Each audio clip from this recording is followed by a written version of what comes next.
And it looks like we're live. Hello, hello. There's anybody out there? I am going to pull up YouTube on my phone so I can actually see what's going on. I should probably do the same thing, huh? You don't have to. Let's see. Me, view channel.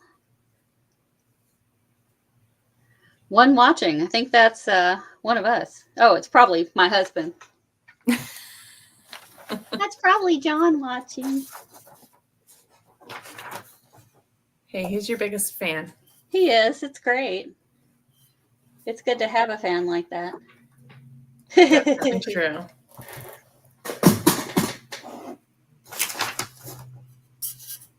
Okay. Well, Tracy. Well, hi. Yay. Hi. That would be my biggest fan right there. Okay, we have Indy. Great. We have more people showing up. Great. Hi. Welcome aboard. Glad you're here. We're going to give it a few more minutes and let folks kind of filter in, since I'm sure there's going to be a huge crowd. It's probably going to be more than you think. Well, I'm delighted to have anybody here at all, including you and including my husband. So I'm happy to see all of you here. So that's really cool. So what did you do today, Tracy?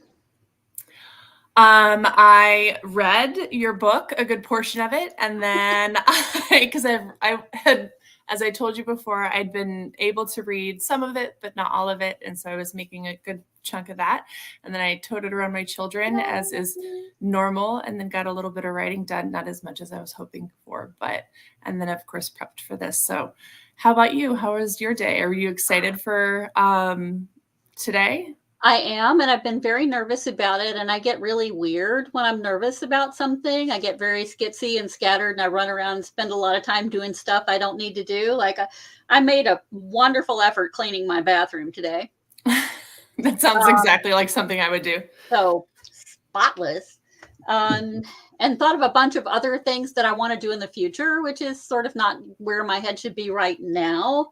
Most of the day, though, I spent waiting for this. Let me check and make sure this is the right one. Yeah, this is it. I was waiting for this to show up.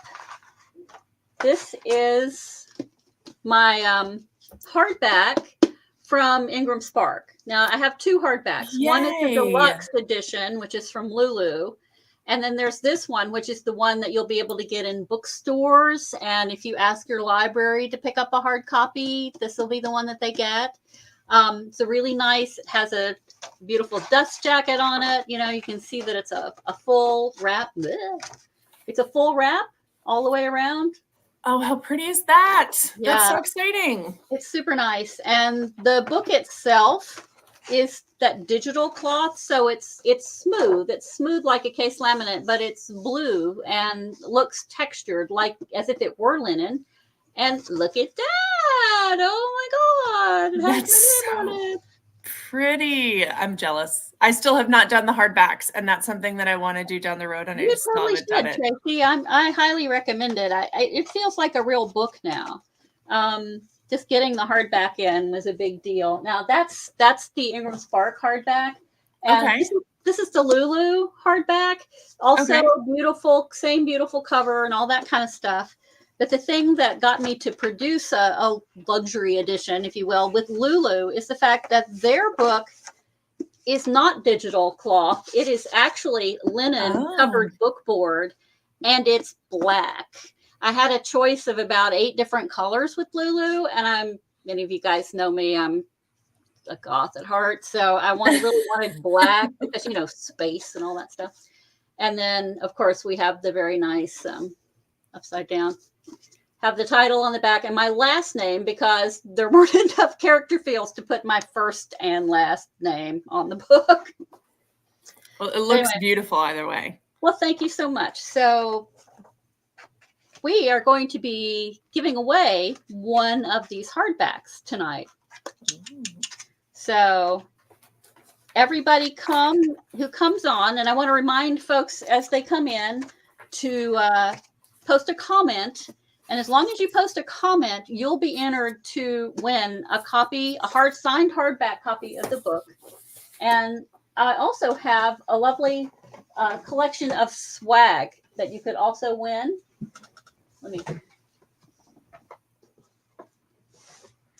These very sexy book plates. Ooh, wrong camera. These very nice foiled book plates. You can't really see the color all this well because the light is kind of dim. But yeah, so these. And I have some print. These are actually cut cards. And then I have some more that are stickers. Same design. I saw those on Instagram today. I was looking at them. I may or may not have been, Instagram stalking you. It's just a little bit. I do that sometimes. Oh, well, hi, Rahel. Rahel's here. You know you like it when I do that. It's not the first time. I love time. it. I love it when you stalk me, Tracy. I live for it. You know that. I figured. So in case anybody's wondering, we're already demonstrating why critique sessions with Tracy and I both present last longer than critique sessions without us.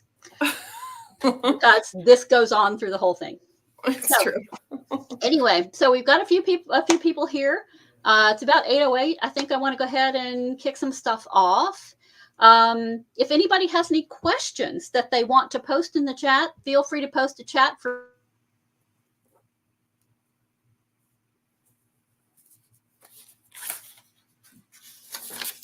Don't worry, she'll hop back on in just a second.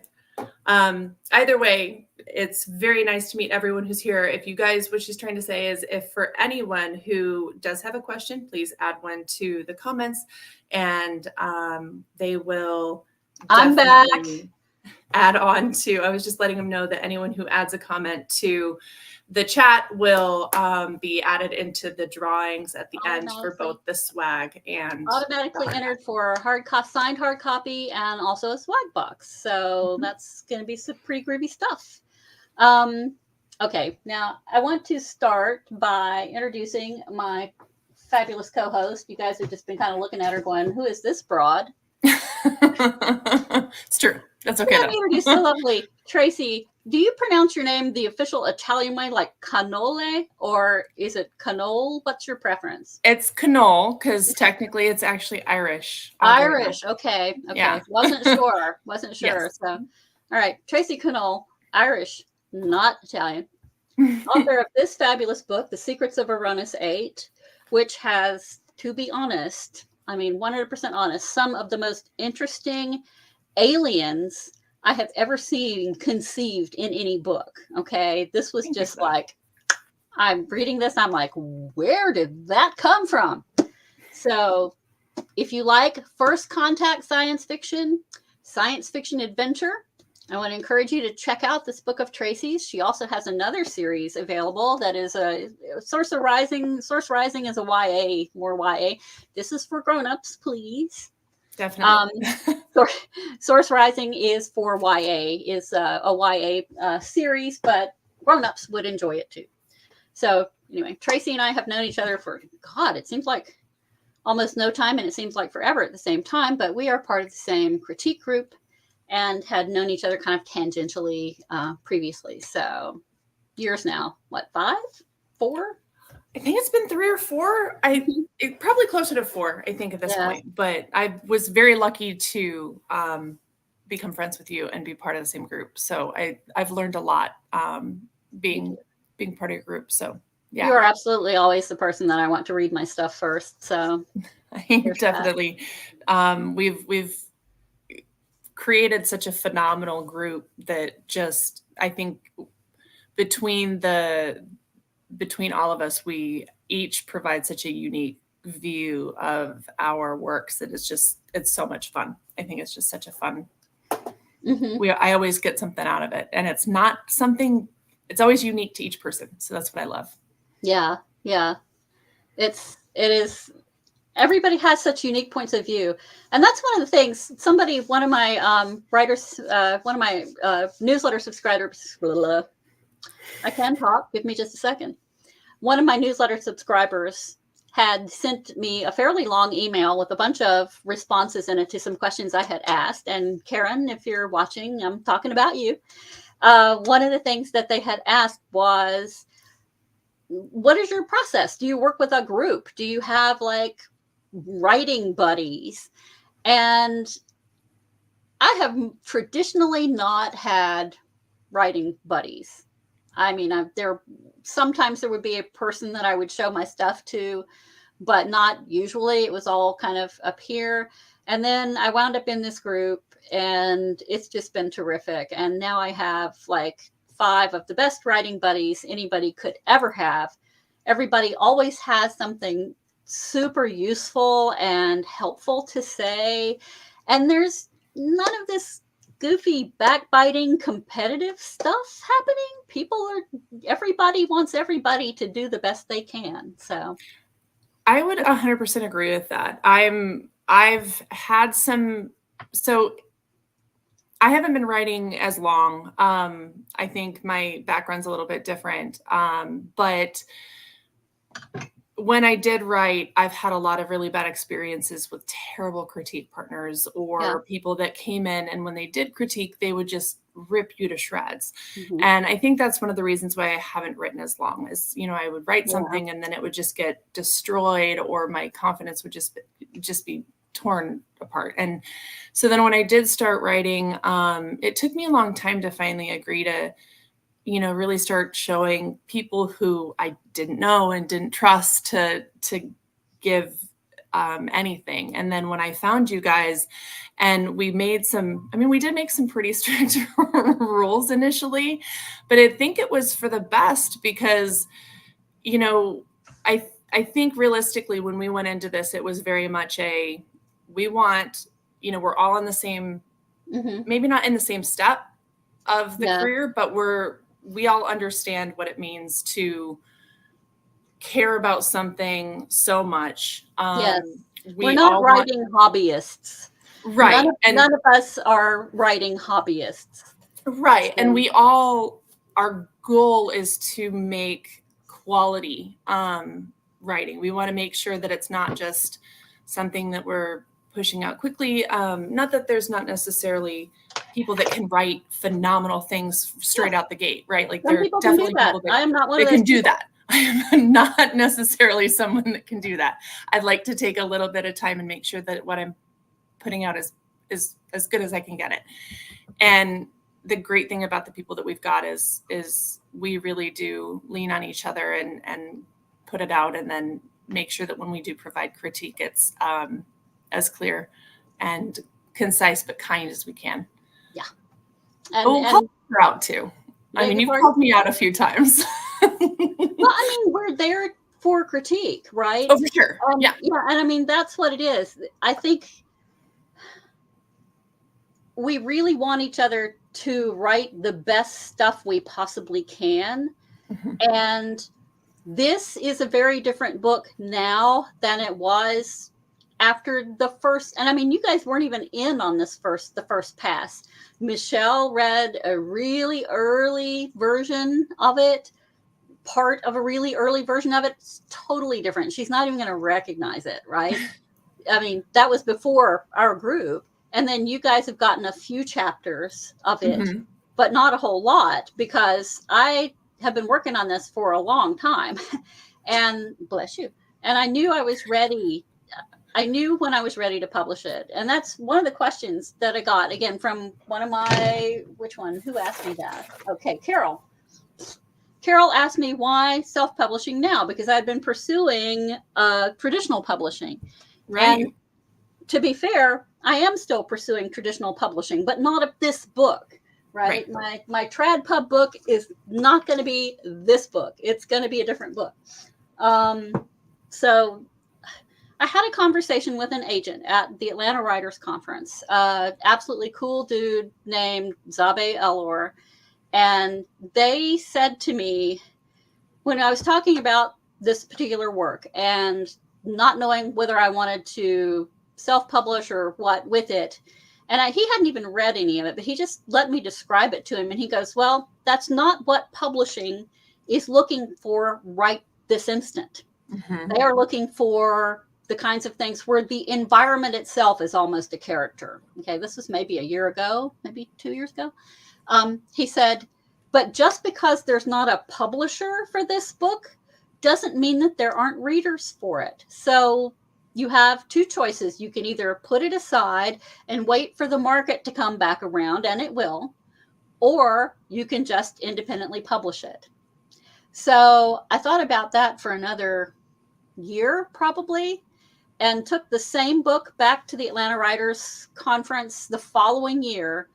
And I had put it in front of agents maybe 4 or 5 times and had gotten no traction on it. And this past year, when I had decided, okay, I'm going to self-publish this, so I'm going to give it one more shot, everybody wanted it. Everybody wanted to see it, right? They're like, send me the full, send me this, send me that. I remember that. And yeah, it was crazy. And I had gotten to the point at which I had decided that I really wanted to indie publish this book, that this was the book that I felt would be, because it means a lot to me, and I wanted it to be taken care of, which is not to say that that everything I write isn't meaningful to me, but this one in particular, what are you doing? Sorry, cat distraction. This one in particular was important to me. And yeah, I mean, So what happened at the second one? What did they say that finally made you decide to finally say, okay, they've come back and now I am going to move forward? It was an experiential thing, because I have a number. I lost Tracy. I'm sure she will be right back, but I will go ahead and answer her question for all of you while Tracy works her way back onto the stage. There she comes. I got to add her back. There you are. Hi, we're having the same fun things. Anyway, I was just about to answer your question. I was saying that I have a number of friends who are traditionally published, and I see what they're going through right now. And even one of the agents that I pitched at AWC, who was very encouraging but not specifically interested in this particular book, was the agent who represented an author who had written one of my comp titles. It's a terrific book called Architects of Memory by Karen Osborne. And if you haven't read it and you like sci-fi, you should. Again, into super inventive aliens. I nearly quit.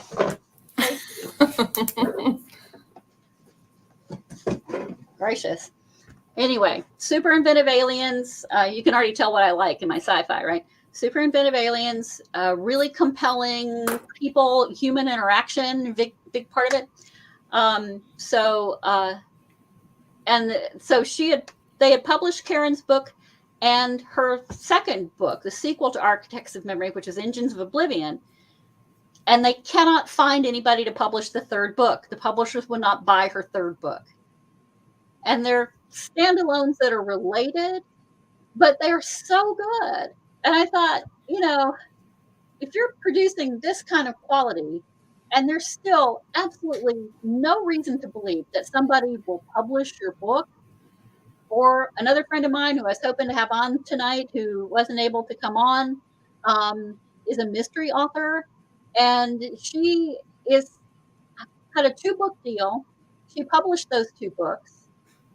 Now she has a deal for another book, a standalone mystery, kind of a paranormal mystery, but she's having to use a pen name because the publisher is concerned that the books under her real name didn't do well. They didn't market them. Yeah. TradPub doesn't really market stuff now. You have to do that.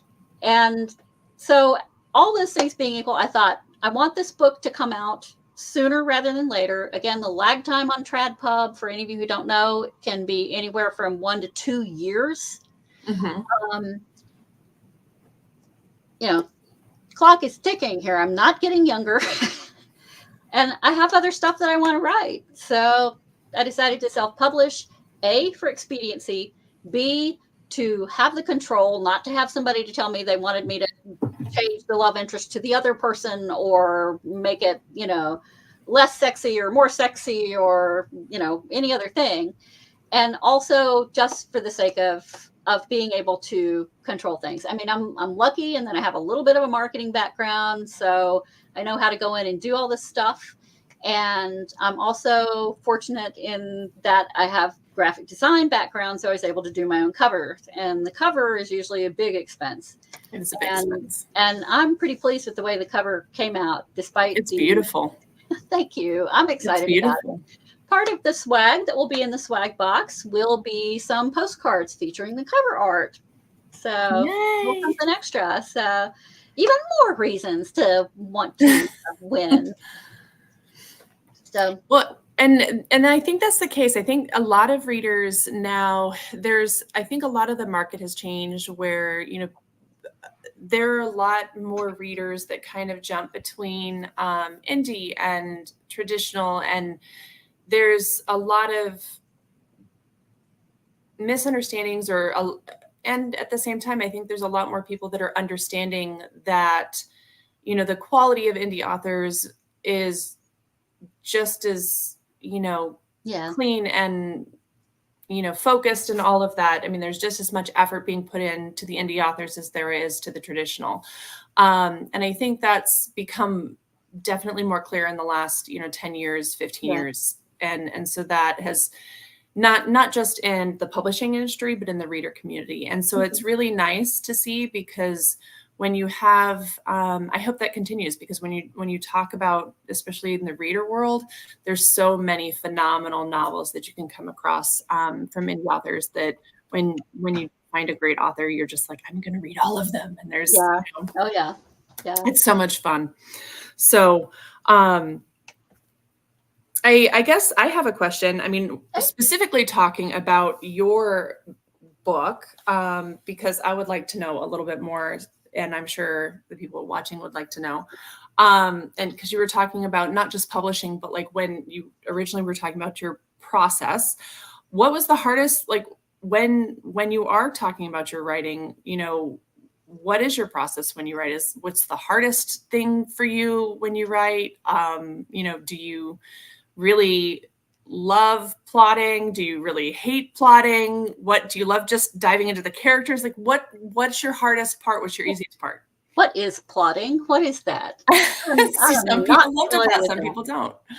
Yeah, I mean, it's kind of all over the place. There are some of the works in progress that I'm working on now where an initial structure did sort of suggest itself to me. And so usually what happens is that it wasn't that way for this book, because this book kind of started off going in one direction and then took a hard left turn. And there are lots of different reasons for that.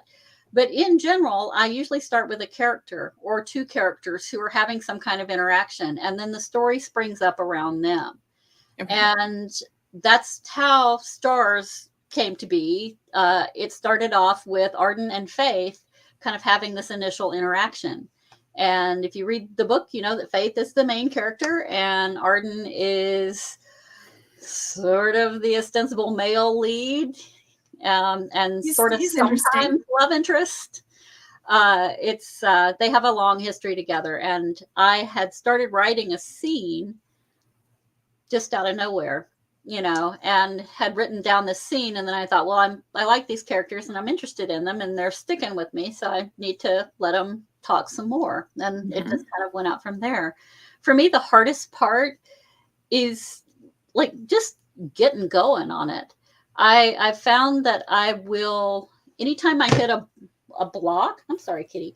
Anytime I hit a block, it usually means that I don't know where the next scene is going, or I've written the previous scene in a way in which it shouldn't flow.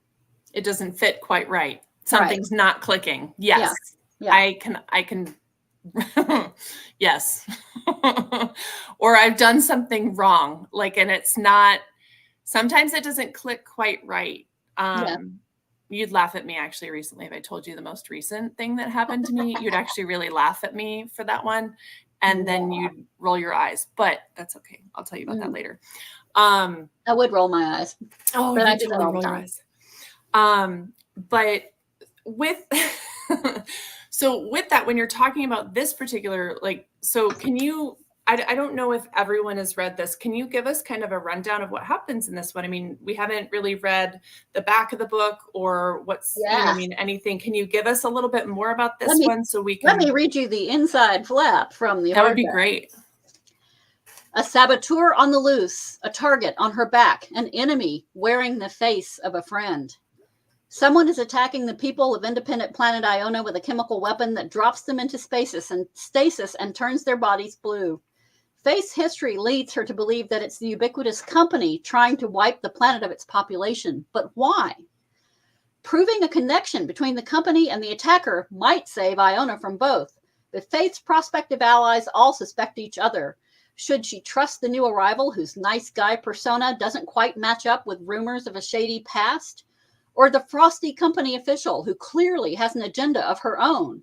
And then there's her long-lost lover who lands on Iona full of secrets, but no straight answers about what he's been up to or why he disappeared all those years ago. The wrong choice will doom Iona.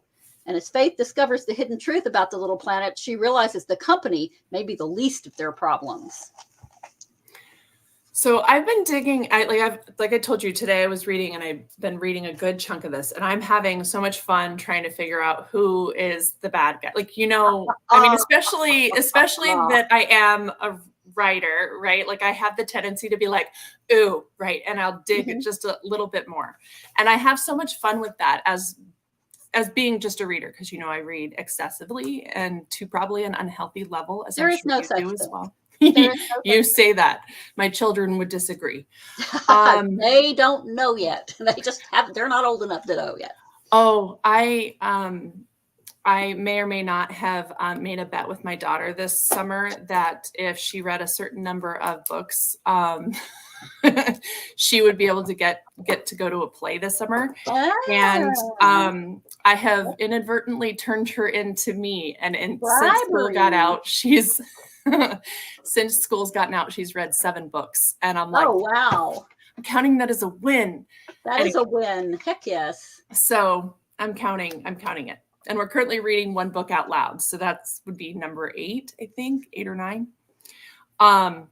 Anyway, I'm very excited. So with that, we've got these, you know, different bad guys and, you know, these different characters and all these people that are getting attacked. And you've made some really fun, different characters that also just live on the planet itself. Who is your favorite? I mean, who is your favorite to write? Well, my favorite to write actually is the Frosty Company official. Okay. Her name is Fallon March, and she is a first-class bitch, and she was so much fun to write. Absolutely loved writing her. I've gotten some nice feedback from people who are you know, kind of Fallon fans also. Although Holly, one of my reviewers said, I even liked Fallon by the end. I was like, okay, then. That is a great compliment. She's fun to write. And I've had a lot of people, she does appear in the sequel. That's the other thing. I've had people saying, who all's in the sequel? Is everybody still in the sequel? Yeah, everybody is still in the sequel to varying degrees. There are going to be some cast changes, if you will, in the second book of the duology. But for the most part, everybody is still there. And there are going to be some new people too. But yeah, Fallon was really, really fun to write. I enjoyed writing her the most. And I think I really enjoyed writing Faith just because, I mean, it's her story. And I felt probably the closest to her in terms of kind of her weaknesses and her kind of wounds, you know, the kind of mistrust that she has of people. And I was very empathetic to that, to her kind of reacting badly to situations because of her history and not because of what was actually happening in front of her. So, okay. So I think everybody can relate to that. I agree.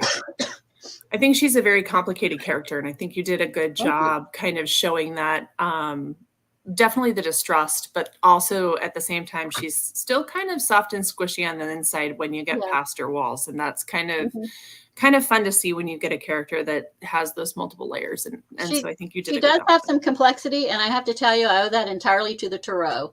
I knew I had originally written her in a way that was sort of flat, and even I thought it was sort of flat. And I'm like, I don't know what's wrong with this character. What do I do? And I did a tarot reading on it, and it basically said to me, she has to be the damn Queen of Swords. So that's what I made her. She's the Queen of Swords. Okay. So I mean, that's fair. If you guys know anything about tarot, nobody's just signed off or anything. So so when you write those difficult scenes, like do you have to do anything? Do you have any that like really affected you, or that like? Yeah, I mean, it's interesting because when I wrote it, it didn't. But when I was reading it back in editing after the final edits, a couple of times I caught myself tearing up at different places. And so some of the scenes really did kind of affect me. And I mean, I'm Isn't that kind of fun though? Yeah, it is. I was surprised. I surprised myself. I was sort of startled. It's kind of fun when that happens. I mean, I'm kind of the same way. There was one particular scene in the Source Rising series where I'd written, where I kill off. I mean, I kill off a lot of people in that series. Let's be clear, but but I killed off one particular character, and I'd known that this particular person was going to die from like word one, right?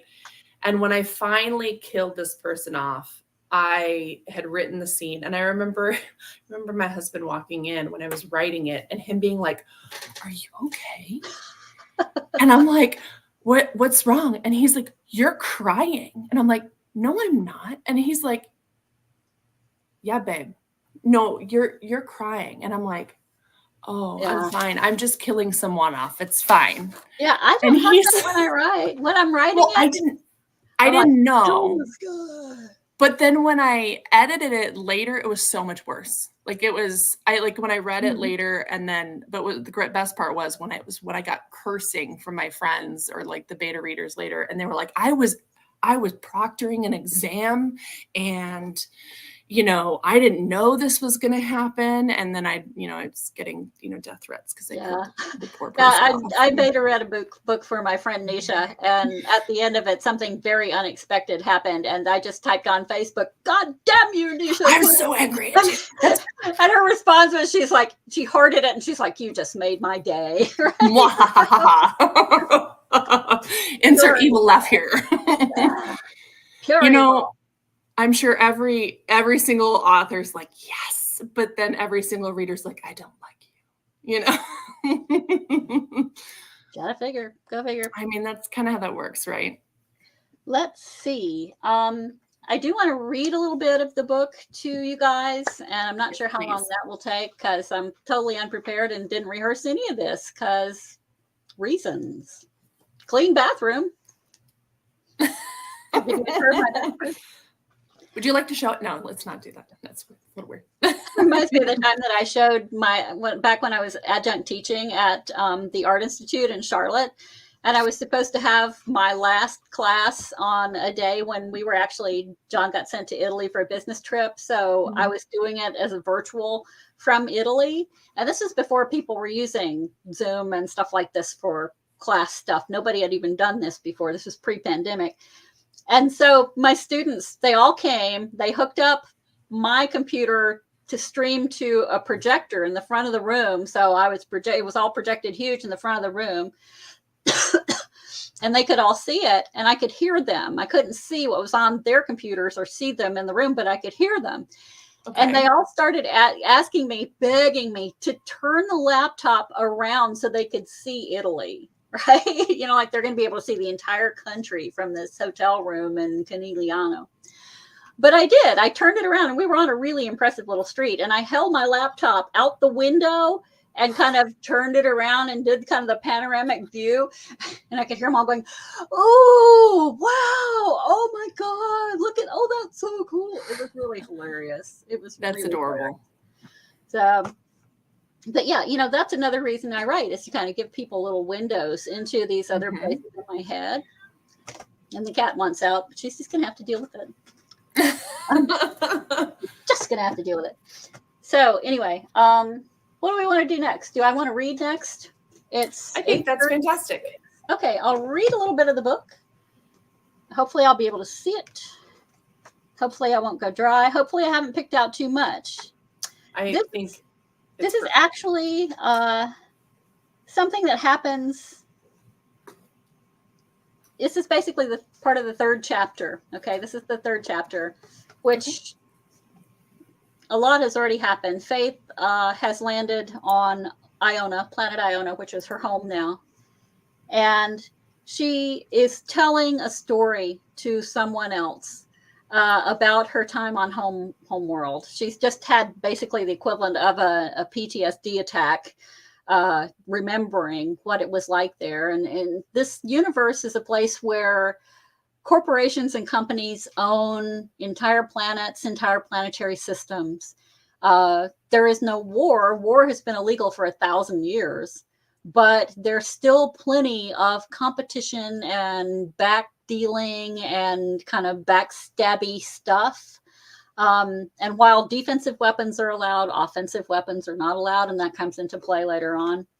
But anyway, so this is on Homeworld, Faith's story before she lands on Iona.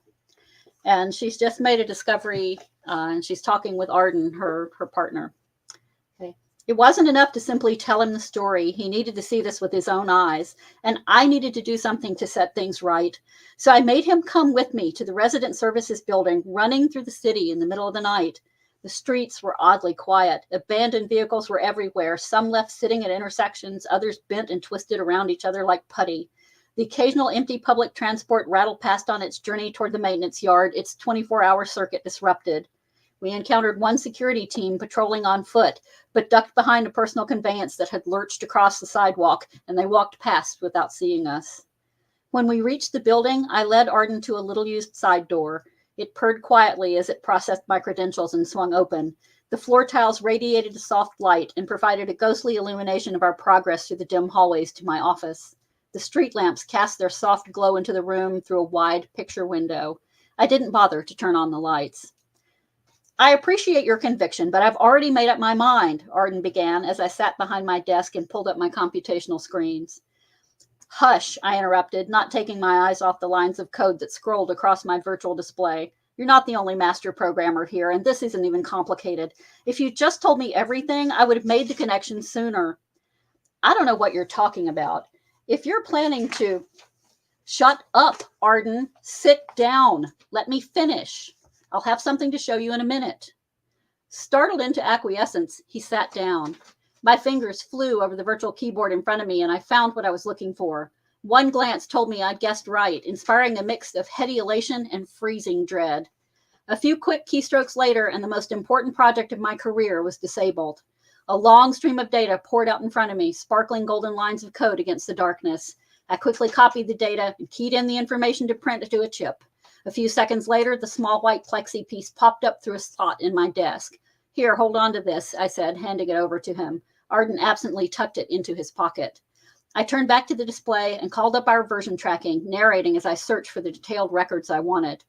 Our department controls everything associated with individual residents, and we take safeguarding privacy very seriously. I completed this project just before my promotion. I didn't really understand its importance then. It's obvious now. I can't believe how stupid I've been. What are you talking about? Arden asked. Look, I said, expanding the display and pointing to my now disabled files. Tell me what you see here. Arden got out of his chair and moved behind me to get a closer view. He studied the code intently for a moment, then gasped. His eyes narrowed, and the muscles in his jaw tightened and flexed. This program disables any code targeting individual ID signatures, he murmured. I nodded. That's exactly what it does. I know because I wrote this program. Look at the activation date. It was deployed a few weeks before I completed the code for the Governing Council, he said.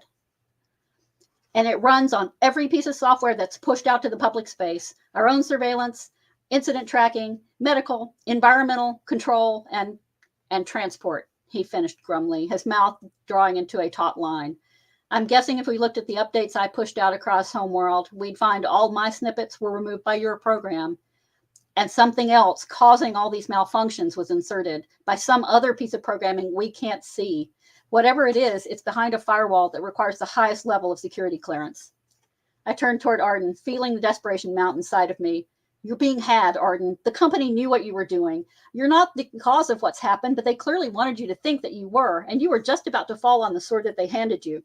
I became increasingly angry as I spoke. I couldn't stop the torrent of furious words coming out of my mouth, and even though my world crumbled just a little bit more with each one, this project, my home, my employer, my lover, nothing was what I believed it to be all this time. There are two horrible truths here, I continued, steadying myself with a deep breath. One, the company is willing to murder its citizens to protect its leadership from scrutiny. Two, your cover is blown and has always been blown. I don't know how, but it's obvious they saw this coming well before you got started.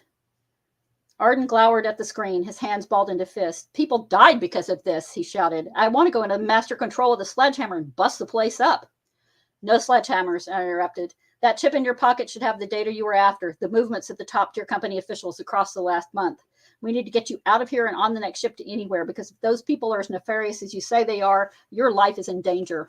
Arden looked stricken. And yours, he said. They'll know you figured this out. You're the only person who could have put those pieces together. They'll be coming after you, too. It was the last thing he said before the room was flooded with brilliance of headlights and the roar of a renegade public transpo too loud to ignore. We both stared, transfixed, out the wide picture window that faced the plaza and watched as the hulking machine left the road and lurched at full speed the short distance across the manicured lawn directly toward us. As it slammed into the building just to the right of the now shattering picture window, I felt Arden's hands on my shoulders trying to pull me out of the way. There was a thunderous roar as building materials exploded around us. I smelled pungent vehicle fumes and something burning, felt horrific pain throughout my body, then everything disappeared into a thick blanket of nothingness. I awoke, unsure of how much time had passed, in a cold white room filled with soft light and the hushed whispers of attendants in pale green. The scent of antiseptic tickled my nose. I was weak and groggy and wrapped in some kind of body restraint. I couldn't shift my weight at all. At least I could wiggle my fingers and toes. One of the aides noticed and came to my bedside. Hello, Faith, he said in that practiced, reassuring voice that all clinicians seem to have. Do you know where you are? Clinical aid? My voice was thin and raspy, barely a whisper. That's right, he said. You were in an accident. Do you remember? You were seriously injured, but you're going to be all right. I'm Vaughn. I'm your recovery aide. I'll be helping you get better. Let me get the med lead. She'll want to look you over. The green figure moved out of my field of view. Clinical aid. I'm not dead. A well of panic erupted inside my chest. But Arden, where is Arden? The health drone floating above me recorded the increase in my heart rate and breathing and made an anxious chirping sound. Vaughn and another person I presumed to be the med lead came running. What's causing this distress? The med lead barked. The clinician responded with an exaggerated shrug. I don't know. I was just here and her stats were fine, Vaughn said. She might be remembering the accident. It was horrific. He looked down at me and said in his professional voice, Faith, are you in pain? What's upsetting you? Can you tell us? My brain was spinning. I fully believed the company was the reason I was in clinical aid in the first place, and not being dead was a plus I wanted to maintain. If I mentioned Arden by name, would that send the company after me again? My instinctive urge to be cautious battled against my need to know what had happened to him. In a split second, I decided to feign confusion. My friend, I managed to rasp out. Is my friend all right? Vaughn's brows knitted together for a moment and he frowned, looking over to the med lead. She's asking about someone. I don't know what she's talking about. Let me look it up, sighed the med lead, the exhaustion in her voice clear. After consulting her holo for a minute, she offered the screen to him. He took a moment to read the display and then turned to me. We're a little confused, Faith. Who are you asking about? The med lead gave me a side eye. I didn't like her expression. I gestured for Vaughn to come closer. I lost my place. I gestured for Vaughn to come closer. Understanding, he bent down low enough to hear me. My friend, with me at residential, I gasped. He was right behind me. Oh. The aide's mouth held the crisp, firm circle of the vowel as he turned to consult the med lead again. I held my breath, preparing for the answer I was certain was coming, but the med lead instead leaned over the bed, studying me. Her eyebrows drew together and her lips pulled into a thin line. She's confused, she said over her shoulder to him. She's only just come to, after all. Suddenly, she turned her attention to me. Faith, she said louder than necessary. I'm Dr. Wren. You seem to be concerned about a friend of yours. Is that right? Someone who was with you at the time of the accident? I couldn't speak anymore. I felt my eyes stinging with tears, and I braced myself. Arden couldn't have survived. I can't give you an answer, she continued, because there wasn't anyone. You were found in the rubble by yourself. You were brought into clinical aid alone. Shock and surprise hit me, a punch to my chest. Then the world spun out from under me and I collapsed into unconsciousness. Yeah. Yay! Okay, so that is probably the oldest part of the book. That part of the book was in the original version that I wrote a very long time ago. And the original version was 150,000 words. Oh, wow. And what is it now? 112. Ooh, cutting that much is a lot. It needed to be done. This is why it took me so long. I knew it wasn't right. And I wanted to finish and then go back and start cutting things that didn't work. And after I finished and started cutting things that didn't work, then I had to go back and kind of connect the dots again. For sure, yeah. And in the original version, which was slightly older than what I just read you, in the original version, it was a pandemic that had caused all the deaths and injuries, right? And this was before COVID. This was like 2 years before COVID. So, right. It's not going to work anymore. So after COVID, the first person that I showed it to, the first agent that I talked with about it, I said, I'm worried because it's got this pandemic in it. And and she said, there are an awful lot of ways to kill a lot of people really fast. Yeah. Maybe pick something else. Right. So, I tip of the hat to AJ Grimaldi, wherever she is. She left agenting shortly after talking with me. So I never got a chance to show her my rewrite, but that was some really helpful advice and kind of set it off on a path that I felt was manageable. I mean, there were some hoops that I was kind of leaping through in the writing and in the character direction that weren't entirely comfortable to me because of the whole nature of the pandemic and pandemic-y things and what it would take to evaluate pandemic-y things. It turned out to be better just to have robots behaving badly and have it be source code. That was the problem. And I really liked that. I thought it was very cool. Thank you. I like that she had this like back end knowledge of it. And I thought that was kind of fun because she ended up kind of uncovering it. I thought that was a lot of fun. Yeah. And I mean, this is kind of a repeating theme. If you've read the book, even if you haven't, this is not really a spoiler, and this carries through the sequel as well. There's kind of this repeating theme of stop not telling me stuff to protect me. Yeah, she gets really unhappy. She gets real unhappy when that happens. Yeah. Yeah. And it continues. And of course, the source is always the same person, A little bit. So, yeah. So anyway, I hope that was fun for you guys to hear. And I hope you're interested now in reading the rest of the book. If you don't already have it, you could win it if you're around for another 10 minutes. I do have to say, I absolutely love and kind of despise those little creepy machines over the beds. If the health drones, Vitamate 3000. I love it's one of my favorite things. If I woke up to one of those above me in the hospital, I would not handle that. I would find anything to dismantle those. The number of times I've been in the would not handle that well. Like like when she's in the hospital and like can't sit. Oh no, I would not handle that well. Please sit down. A technician will be with you shortly. Please do not sit up. Right? She has a concussion. She can sit up. No. I would not. Let's be clear. We would not handle that well. I thought about that. I was like, okay. And I've had several people react like, I hope they don't invent those things. But yeah, I mean, what in the world could make being in the hospital worse? And that's the answer. Having a little machine watch you all the time. Like the little screen that locks you into the room. I'd be like, oh, I'm going to find a way to break out. I've got 2 days.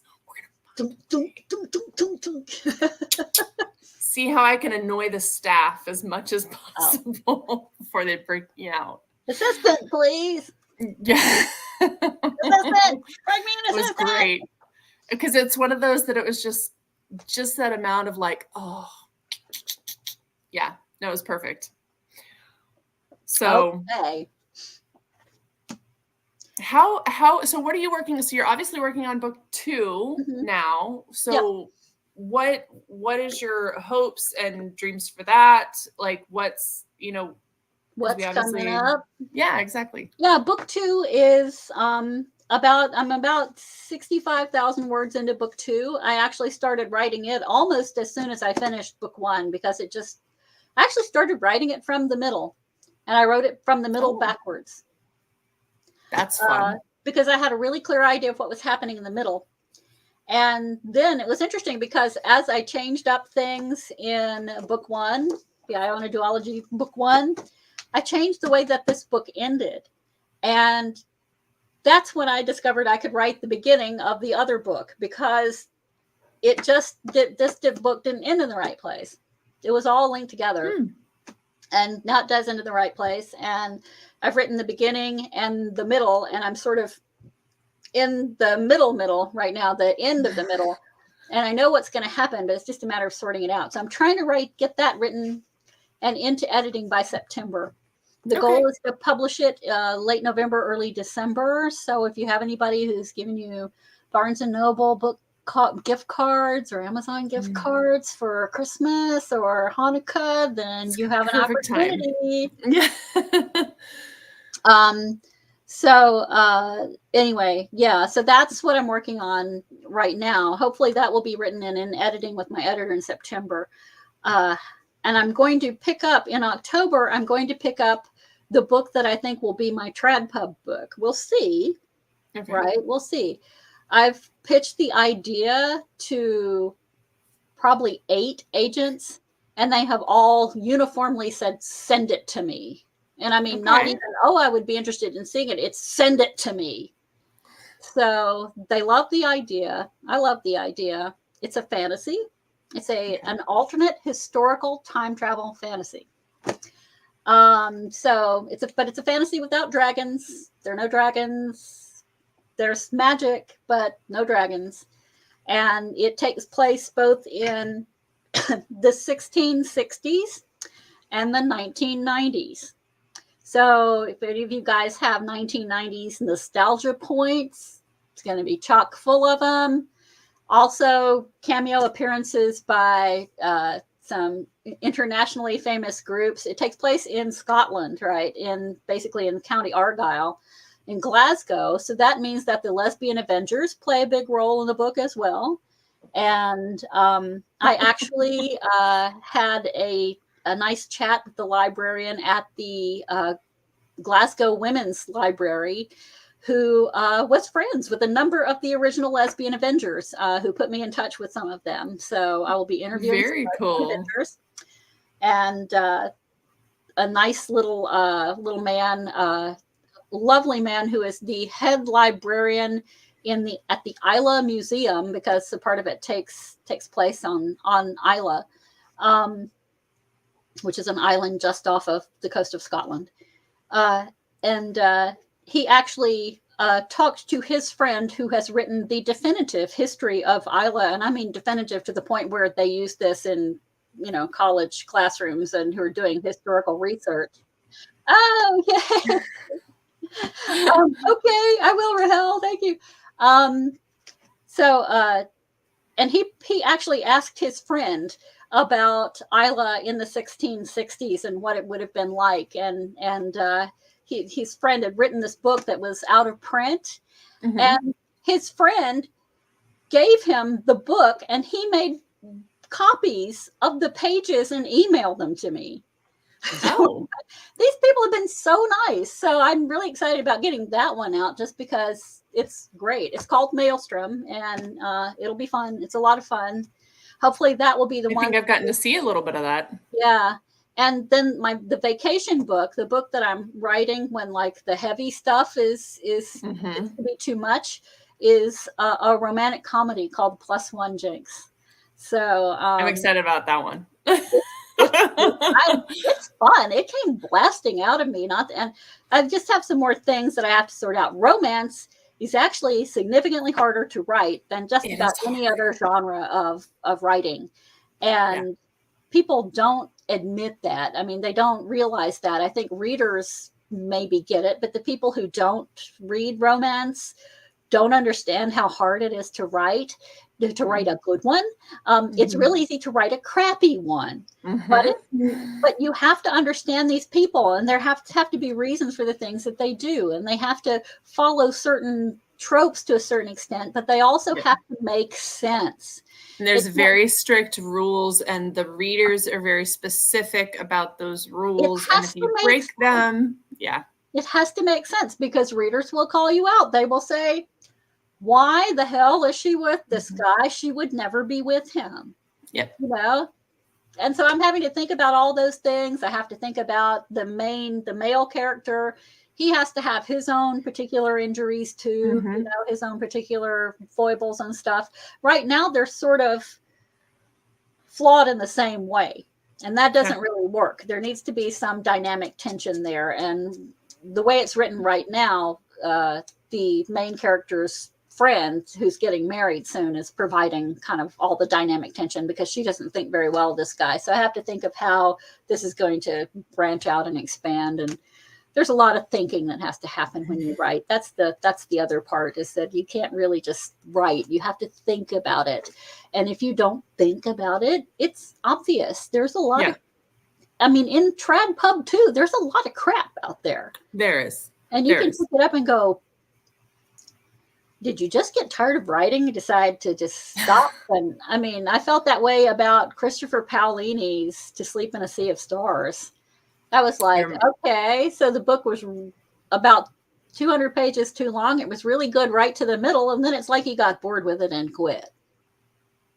I think we had this conversation. Yeah, we talked about this. Yeah. But the middle to the end of that book is just absolute trash.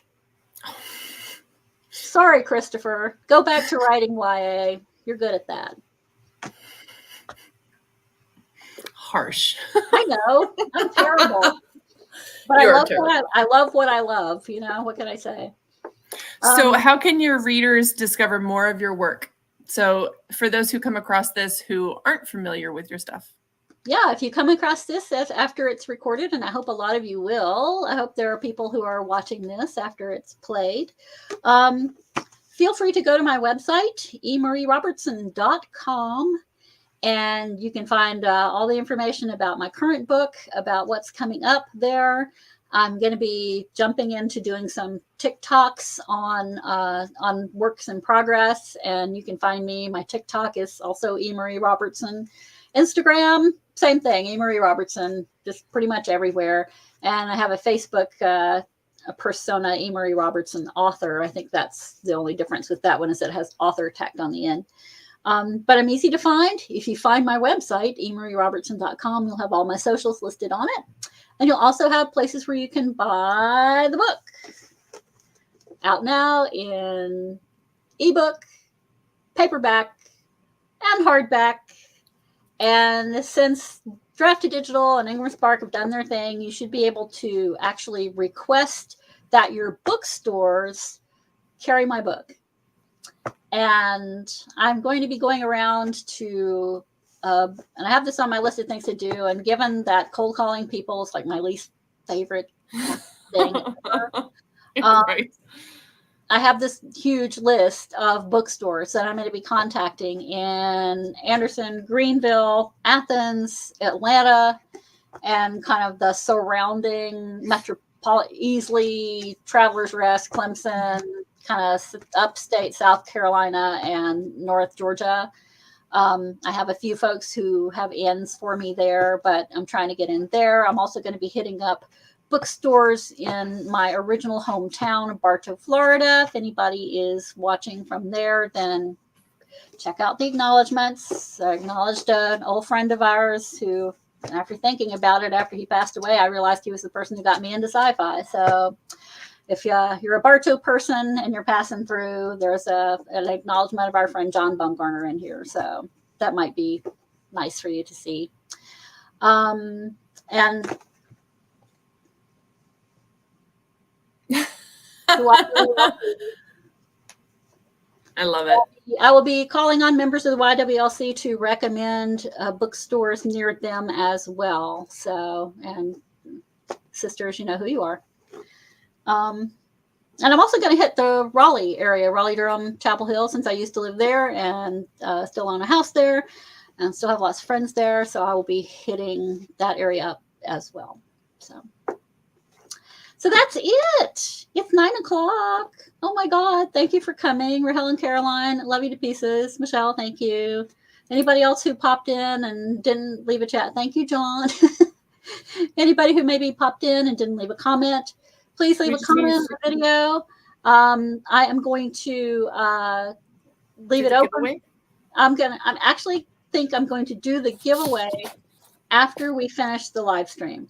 I'm going to give people an opportunity to come on, pop on, comment, leave a comment, make themselves eligible for the giveaway, and then I'll run the giveaway and I will instant message the winners. So. Okay. And you're giving away, so you're giving away what all of you giving away one more time? I'm giving away a signed paperback book. Hi, Kira Pollock. Oh no. Yes, you're absolutely right. That was garbage. So I'm giving away signed paperback. I'm also giving away a signed hardcover and a swag pack with the signed hardcover.